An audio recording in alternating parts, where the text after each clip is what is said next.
నమస్తే అండి.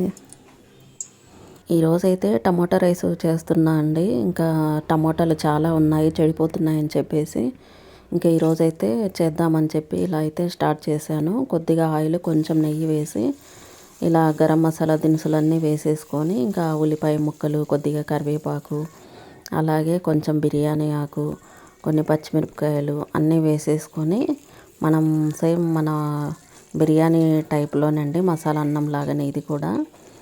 ఇంకా ఇట్లా అయితే ఇవన్నీ బాగా వేగాక కొంచెం అల్లం వెల్లుల్లి పేస్ట్ మొత్తం వేసేసుకొని ఇది కూడా కొంచెం వేగాక ఇంకా ఆల్రెడీ కట్ చేసి పెట్టుకున్న టమోటా ముక్కలు, ఇంకా ఇది మొత్తం కొంచెం వేగాక అయితే టమోటా ముక్కలు అయితే వేసేసుకోవాలి. నేను ఇంకా ఇంచుమించు ఇవి ఒక పావు కిలోకి అటు ఇటు ఉంటాయండి.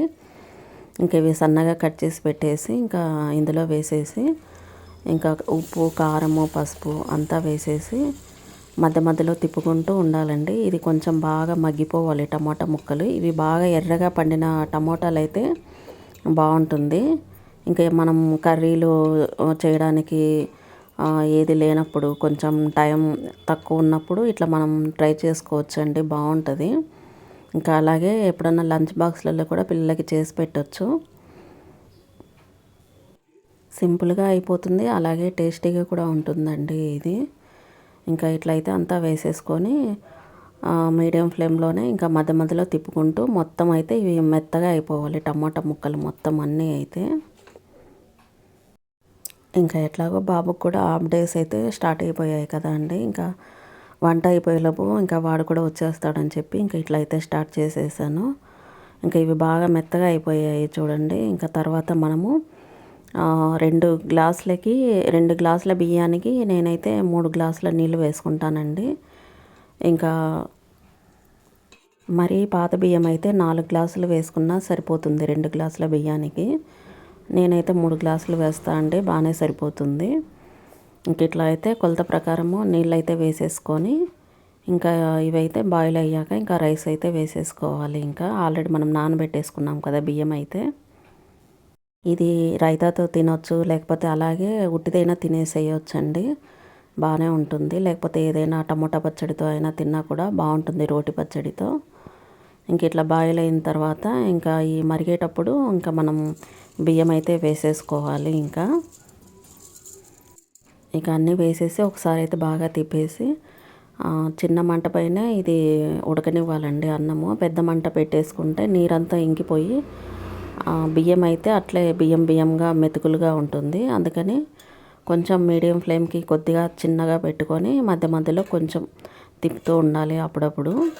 ఇంకా ఇది దగ్గర పడ్డాక కొంచెం ధనియాల పొడి, కొద్దిగా గరం మసాలా వేసేసుకొని ఒకసారి తిప్పేసుకుంటే సరిపోతుందండి. లాస్ట్లో కొంచెం కొత్తిమీర చల్లేసుకుంటే ఇంకా అంతే అండి. చాలా టేస్టీగా ఉండే టమోటా రైస్ అయితే రెడీ అయిపోతుంది. సింపుల్గా తొందరగా చేసేసుకోవచ్చు, ఎక్కువ హడావిడి లేకుండా. ఇంకా ఇట్లయితే ట్రై చేసుకోవచ్చండి. నేను ఎప్పుడన్నా టమోటాలు ఎక్కువగా ఉన్నప్పుడు అయితే ఎప్పుడన్నా ఇట్లా చేసేస్తూ ఉంటాను. ఇక మనకైతే ఆడవాళ్ళకి ఎన్ని వంటలు వచ్చినా తక్కువే అండి. ఈరోజు ఏం చేయాలి, రేపు ఏం చేయాలి, ఇంకా ఇదే ఆలోచన అయిపోతుంది. ఉదయం లేవంగానే ఇంకా ఈరోజు ఏం చేసేయాలి, ఇంకా ఈరోజు అయిపోయిందా, అమ్మయ్య ఈ రోజుకి ఈ వంట అయిపోయింది, ఇంకా మళ్ళీ రేపు ఏం చేయాలి, ఇంకా ఇదే ఉంటుందండి మనకైతే గినక. ఇంకా పిల్లలు ఉంటే గినక ఇంకా వాళ్ళు వెరైటీలు అడుగుతుంటారు, వాళ్ళ కోసము ఏదేదో ట్రై చేస్తుంటాము. అవి ఒక్కోసారి సక్సెస్ అవుతుంటాయి, ఒక్కోసారి ఫెయిల్ అవుతుంటాయి. ఏది ఏమైనా కూడా ఇంకా మనకి వంటింట్లో అయితే ఎక్కువ టైం స్పెండ్ చేయడం అయితే అవుతుంది మనకి. కానీ ఎంత మనము టైం కేటాయించినా కానీ ఆ వండి పెడతాం కదా, వాళ్ళు ఇష్టంగా తింటారు కదా, అది చాలా మనకి తృప్తినిస్తుందండి. ఆ పడ్డ కష్టం అంతా మనం మర్చిపోతాము.